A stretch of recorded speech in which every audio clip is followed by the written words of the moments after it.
उमेश यादव जी, क्या ये लड़ाई पिछड़े बनाम अगड़े की गली में धकेली जा रही है? सीधा सवाल, बाकी सब तो मैं इन लोगों से पूछ ही रहा हूं। आपकी पार्टी भी चूंकि जात का मैकेनिज्म में लगी रहती है, उसमें मेहनत करती है, इसलिए मैंने आपसे सीधा पूछा, क्या इस मामले को पिछड़ा बनाम अगड़ा की गली में धकेला जा रहा है कि भाई ये फ्लेवर आ जाए तो मामला चकाचक हो जाए? उमेश यादव जी। आदरणीय अमिताभ जी, ये जो देवरिया का नरसंहार हुआ है वो बहुत सहानुभूति का विषय है। ये राजनीति का विषय होना ही नहीं चाहिए, पहली बात। और जैसे हमारे राष्ट्रीय अध्यक्ष जी दोनों जगह गए, उन्होंने अपनी श्रद्धांजलि दी, सहानुभूति प्रकट की। ये एक ऐसा विषय है जिसमें राजनीति की मिलावटीपन होना ही नहीं चाहिए। चाहे वो सलम मणि त्रिपाठी जी ने शुरू किया हो, चाहे आज अखिलेश जी ने उसको दोहरा दिया हो। अखिलेश जी ने ये कहा कि क्रिया पर प्रतिक्रिया होती है। मेरी समझ में ये नहीं आ रहा कि ये वहां सहानुभूति देने गए थे कि त्रिपाठी जी की क्रिया पर अपनी प्रतिक्रिया देने गए थे।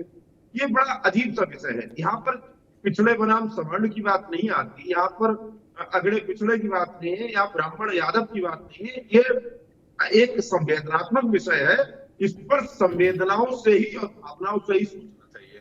और जहां तक आपके पर्टिकुलर प्रश्न का उत्तर है, तो मैं समझता हूं कि ऐसे मामलों में जनता, नेता क्या प्रतिक्रिया देते हैं अलग विषय है। ऐसे मामलात में जनता किसी भी तरीके से अगड़े पिछड़े और अखिलेश जी और त्रिपाठी जी की लड़ाई में नहीं उलझेगी। उसको जो ठीक लगेगा वो निर्णय देगी। और ये जो अगर प्रतिक्रिया आज अखिलेश जी की उस क्रिया पर आई है, तो मैं समझता हूं 12 दिन में जिस तरीके से उन्होंने लाभ हानि का आकलन किया और 12 दिन तक अपने मतलब जो कैबिनेट है उससे पूछा कि क्या करना चाहिए, इसमें वोट का लाभ हानि क्या हो रही है, उसके बाद उन्होंने निर्णय लिया। तो मुझे लगता है इतनी देर से, अगर आप संवेदना हो अथवा न्याय, यदि देर से मिलता है उसका कोई औचित्य नहीं है। ठीक, आज 12 दिन बाद वो जा रहे हैं तो लाभ हानि का आकलन करके जा रहे हैं, क्या मतलब होता है उसका? जी ठीक। शैलेंद्र दुबे, एक फ्रेज निकल कर आया पूरी यात्रा से, और मुझे लगता है वही फ्रेज पूरी यात्रा को ओवरशेडो कर रहा है, और वो वाक्य है, वो फ्रेज है, क्रिया की प्रतिक्रिया है। ठीक, क्या ये फ्रेज, ये शब्द, ये सिद्धांत, ये धारणा, कुछ भी कहिए आप इसको, ये उत्तर प्रदेश भर में एक नए किस्म का नपना नहीं खड़ा कर देगी, पैमाना? फिर तो बहुत मुश्किल हो जाएगी किसी भी अपराध की घटना पर ये नियम फिट करके मामला सेटल हो जाएगा। बोले भाई क्रिया हुई थी, प्रतिक्रिया हो गई क्या? बोले भाई गुड्डू ने पप्पू को मारा, क्रिया की, पप्पू ने आके उनके यहां 4 निपटा दिए, प्रतिक्रिया हो गई। शैलेंद्र दुबे जी, तब तो मामला थोड़ा विचित्र हो जाएगा, नहीं? और कानून का जो बेसिक मोटो है, जो सिद्धांत है, वही डगमगा जाएगा क्रिया की प्रतिक्रिया में। तो फिर यहां जी अमिताभ जी, और जो मैंने कहा मैं उसको फिर पुनरावृत्ति कर देता हूं। मुझे पता है कि लीडर ऑफ अपोजिशन क्या होता है, मुझे पता है उसके अधिकार क्या होते हैं, और मैं भली बातें जानता हूं अखिलेश यादव के पास आज क्या दायित्व है, क्या पद है। मैं क्यों कह रहा हूं, मैं फिर पुनरावृत्ति कर रहा हूं कि आप ऐसी परिस्थिति में देखिए, इस समाज के अंदर जो है अगर अपराध वातावरण उत्पन्न हो जाए तो ये बहुत अच्छी बात है, लेकिन ऐसा संभव नहीं है, व्यवहारिकता में ऐसा संभव नहीं है। यदि अपराध हो जाता है तो आपको उसकी विवेचना, उसकी जो इंटेंसिटी है उसके आधार पर करनी पड़ेगी। क्या एक थप्पड़ मारने की सजा जो है एक मर्डर के बराबर हो सकती है क्या? तो क्रिया की प्रतिक्रिया ये कहना अपने आप में, ये आप कहीं ना कहीं। अरे आप एक बात बताइए, अभी तो मैं तो बड़ा हस्तक्षेप था कि गोधरा की घटना का आप इससे कैसे तुलना कर सकते हैं? जो क्या जो कार सेवक, जो कार में जो कार सेवक या तमाम जो बॉगी में लोग जा रहे थे, क्या उन्होंने किसी की जमीन हथियाई थी? क्या वो किसी के परिवार से उनका विवाद चल रहा था? तो यही सोच है, मैं यही कहना चाहता हूं। अब सबसे बड़ी बात, आज चलिए जो मामला था यादव और ब्राह्मण के बीच का, मुंसब यादव जो है ये कान खोल के सुन लें, जब आपके मामले यादव वर्सेस मुसलमान आते थे तब यादवों की कोई नहीं सुनी जाती थी, ये फैक्ट है। तब मुस्लिमों को जो है आप आगे रखते थे तुष्टिकरण की पराकाष्ठा को पार करते हुए।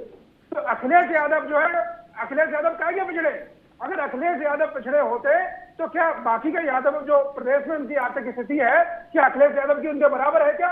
तो जो नेता जो है जाति की बात करता है आज के समय में 21वीं सदी में, जो नेता इस तरह की क्रिया प्रतिक्रिया की बात करता है, मैं तो उसकी मनोदशा पे मुझे तो बड़ा हास्यास्पद लगता है और मुझे ये लगता है कहीं ना कहीं ये बड़ा गंभीर है। अगर आप वास्तव में पढ़े लिखे, अगर आप ये चाहते हैं कि समाज में जो है उत्थान हो, तो सिर्फ दो ही जातियां हैं, वो है अगड़ा और पिछड़ा। और अगड़ा से मतलब जो आर्थिक रूप से मजबूत है और पिछड़ा से मतलब जो आर्थिक रूप से कमजोर है। तमाम वो यादव जिनके जो है शाम को खाना नहीं मिलता होगा, अखिलेश यादव अगर मुख्यमंत्री बन जाएंगे, इस तरह की बातें करेंगे तो उनका भला होगा क्या? नहीं होगा। ठीक चलिए, मैं तारिक खान के पास चलूंगा। तारिक खान, ये फ्रेज जैसे जैसे आगे जाएगा ये समाज में भी मुश्किल पैदा करेगा और कानून व्यवस्था के लिए भी समस्या पैदा करेगा कि अगर कोई बड़ा आदमी ये कहे कि क्रिया की प्रतिक्रिया, मौत के साथ तो बात समझ में आती है भाई। जो कार सेवक मारे गए, जिनको जिंदा जला दिया गया 2 बोगियों में, बाहर से दरवाजे बंद करके, उनका जलाने वालों से कोई विवाद नहीं। जलाने वाले उनका चेहरा नहीं जाने, वो उनका नहीं जाने, कोई लेना नहीं, कोई देना नहीं, न किसी ने किसी को पत्थर मारा, न गाली दी।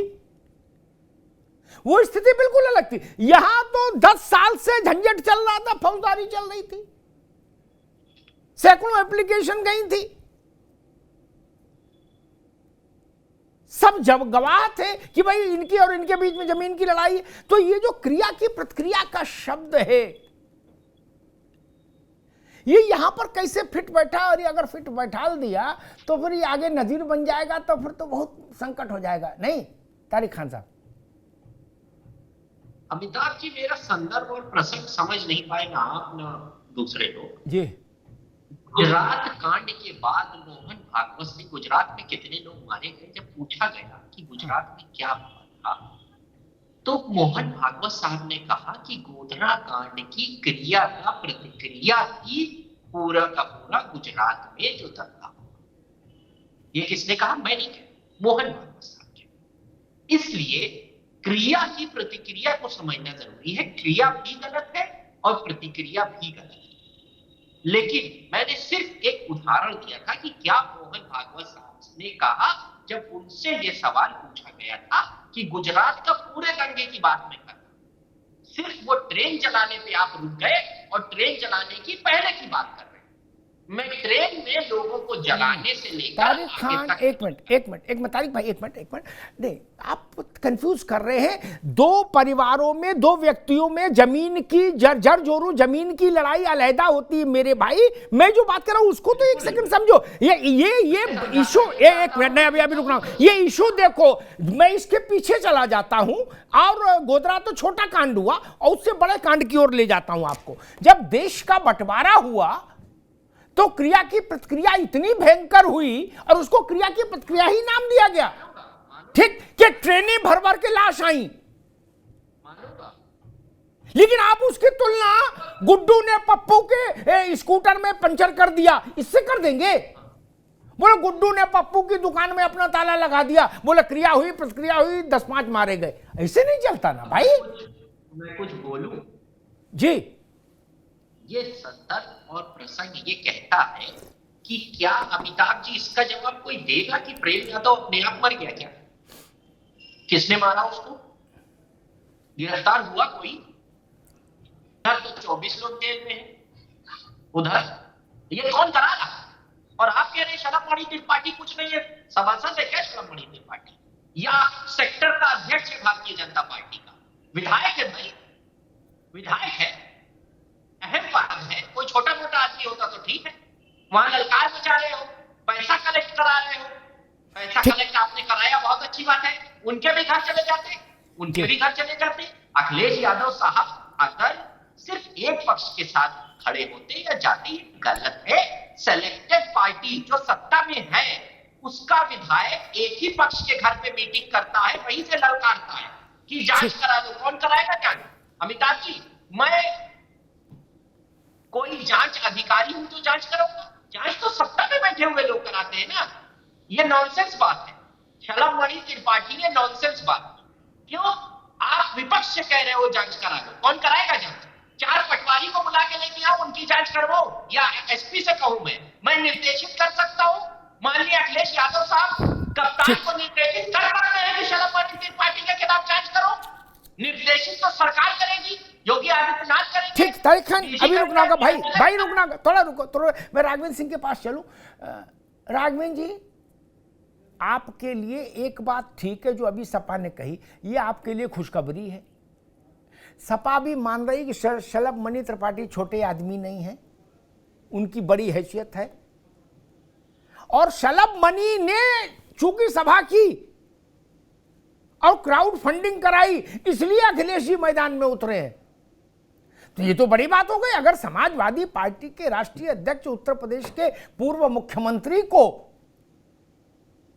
एक स्थानीय विधायक के काउंटर के लिए समाजवादी पार्टी उतार रही है, तो मुझे लगता है फिर ये भाजपा के लिए राजनीतिक तौर पर उपलब्धि है। नहीं, बिल्कुल सही आप कह रहे हैं। वास्तव में आज की तारीख में समाजवादी पार्टी की यही स्थिति हो गई जी। वो क्या कहती है, क्या करती है, क्या हो जाता है, ये समाजवादी पार्टी को खुद नहीं पता। अखिलेश यादव का जो बयान ये आया है, वो हमें लग रहा है ये इनके लिए खुद आत्महत्या के बराबर है। मैं बार बार कह रहा हूं, ये जिस तरीके से मटके पे ऊँट तलाशने का प्रयास कर रहे हैं, उससे कुछ नहीं होने वाला है। उत्तर प्रदेश की जनता 4 बार इनकी उत्तर प्रदेश में सरकार रही है। बोले ये सब बातें छोड़िए, कम से कम ये बताइए आपने यादव समाज के लिए क्या किया है, जो जीवन भर एमवाई समीकरण के आधार पर उत्तर प्रदेश से वोट मांगते रहे।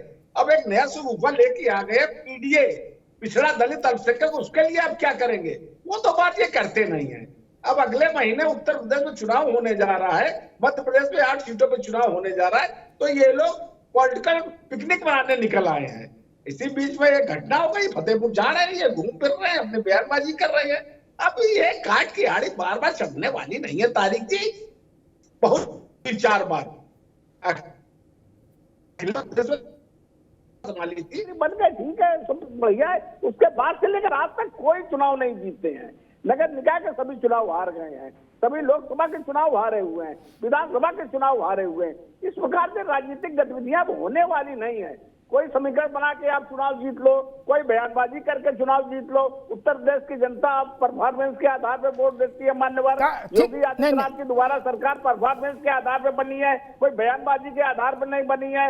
हम लोग सबका साथ, सबका विकास, सबके विश्वास के नारे को लेकर के ईमानदारी से काम कर रहे हैं। समाज का ऐसा कोई वर्ग नहीं है जहां तक हम लोग नहीं पहुंचे हैं। उत्तर प्रदेश से संगठित अपराध तारीख जी बिल्कुल समाप्त हो गया है। आप लोगों ने जिस तरीके से उत्तर प्रदेश से भू माफिया, शिक्षा माफिया, मौरंग माफिया, दुनिया भर के माफियाओं को आश्रय दिया था, उत्तर प्रदेश की जनता बड़ी प्रकार से ठीक है राघवेंद्र जी, थोड़ा रुको, थोड़ा रुको भैया।